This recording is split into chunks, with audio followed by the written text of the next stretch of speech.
Well, I mean, you know, he's had a few difficult times on the personal front recently, but I'm sure he's bounced back today.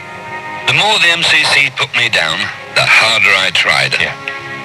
Some of those characters from the long room at Lord's never seemed to miss an opportunity to belittle me and tell me that I wasn't so quick, or as good as the men of their day, A big fan. which in some cases was shortly after underarm bowling went out of fashion. Underarm? I wasn't always able to keep silent and respectful during these confrontations, and I made a lot of powerful enemies. Never. Gubby Allen, one of the England selectors, had a go at me in the nets when I had taken over 200 tests. Surely had to be a mistake. This time I was practicing at Lord's when he came up to me and asked why I took such a long run-up. He said that when he was bowling for England, he only took half my run-up but was equally as quick as me. So I told him I'd studied test match records, and curiously, he didn't seem to figure much. My name was among the 4 fastest bowlers of the century. Where was his? It's so easy for the old players to have a go at current players, isn't it? Don't you think? It would be so easy. And it's something Fred never did. Oh, yeah. Are you listening, Darren Goff? Something Fred's never done. No. Anyway, Gubby Allen, though. Oh, you can't say that to Fred, can you? I mean, for once, we haven't even got to set it up. You cannot say that to Fred. This man was being so blasé into the bargain that I was really furious. And I'm afraid I hit him in the mouth and he had to be carried off. The very useful. He said he's still unhappy about something or other.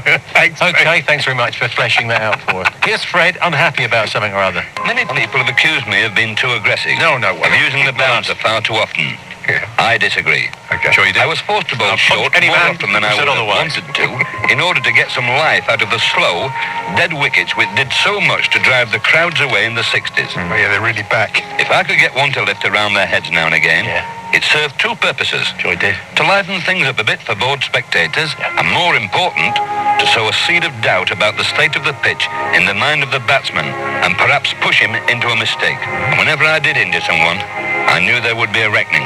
And I don't mean in the dressing room or pavilion, which I could cope with. Right. It happened when I had to face the only man I suppose I was ever afraid of.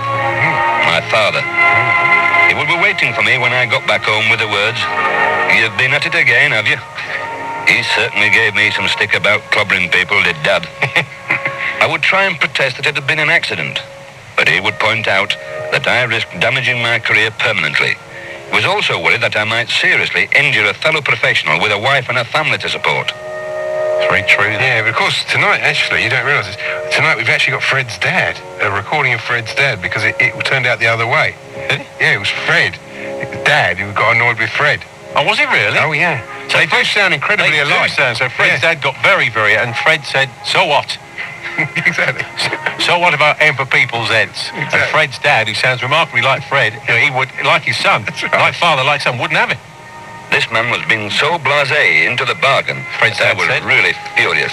And I'm afraid I hit him in the mouth and he had to be carried off. Here we It's are. funny to call your son this man, really. Yeah. Well, it was hard dames. Hard dames, hard times. Hard days and hard times, much like your inching and edging. Fred won't have a problem with that. Brian Close eventually got his chance to captain England 3 years later against the West Indian tourists. I don't suppose the England selectors had much choice, but I'm sure they pretty quickly regretted appointing him. Oh. Because Brian had his own ideas about who should play under him and didn't keep them to himself. As it turned out, he didn't stay for long. Like me, Brian is a very even-tempered bloke, but there are limits to anyone's patience. The day after he had captained England in the second test against Pakistan at Nottingham, Yorkshire played Warwickshire at Birmingham. At lunch, we were filing through the members' enclosure. I was immediately behind Brian, when a man called him a bald-headed. Brian boiled over about the insult when he got to the dressing room and went back outside to find the man and tell him what he thought of him. Wow. Which was only natural. But it seems he grabbed the wrong man. Well, that's what was claimed. Yeah. He didn't hit him because Brian's not that daft. He got you to do They it. stripped him of the England captaincy and gave it back to Colin Cowdrey for another winter in the sun against the West Indies. Blimey, what about that? Well, this bloke, after that, Fred went out. Fred found the right bloke. Oh, yeah. In no uncertain terms. We'll call him a bald-headed. That was a good effect, wasn't it? Very, very That's an old good, yeah. train's whistle. So Fred found the right man. He said, "So what? So what if I called Brian Close to England captain a bald-headed? What are you going to do about it?" Well, there we are. This is what man Fred. has been- There we are. Yeah. And really, even in a pub full of people with witnesses, Yeah. there's no one worse to say that to than Fred, is there? Yeah. No, probably not. Exactly. What's he talking about tonight, I wonder? I don't know, because the piece... The piece cleared off. Cleared off. Okay. Oh, he's talking about something. Okay. He'll be talking about something. Yeah, here he And is. moaning a bit, I expect. It is essential for a bowler to get the necessary support from the fielders. Yeah. They are dropping all the catches, he can't succeed. It's often been said that I regularly savaged any fielder who put down catches off my bowling. Blimey. But it's just another Trueman myth. Oh. Of course, I didn't enthuse, but I had the sense to realise that the man responsible would be more upset than me. Yeah. He was the one made to look foolish in front of a big crowd. Stories were circulated which said I cursed and shouted, "I'm playing this side of my bloody own." The German pole vaulter, But isn't my it? stock reply to any fielder apologising for dropping a catch was, "Don't worry, son, you didn't drop it very far. About 18 inches, I'd say."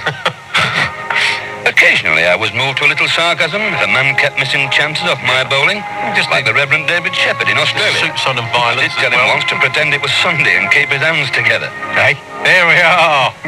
There we are. That's Fred. We're going to miss him, aren't we? Well, one of these been a blokes, disaster. he had a go about a bloke once about dropping the catch. And the bloke said, "So what if I drop your catch? Just another wicket. Just another wicket. And someone's going to beat that record anyway one day. Richard Hadley's going to slaughter it. So who cares? Courtney Walsh is going to get 500. Courtney Walsh. You'll be forgotten. Mate, Fred who they'll be saying. Which, of course, they never would. No. But Fred wasn't having that. You cannot say that to Fred. And for the last time, for quite some time, here he is.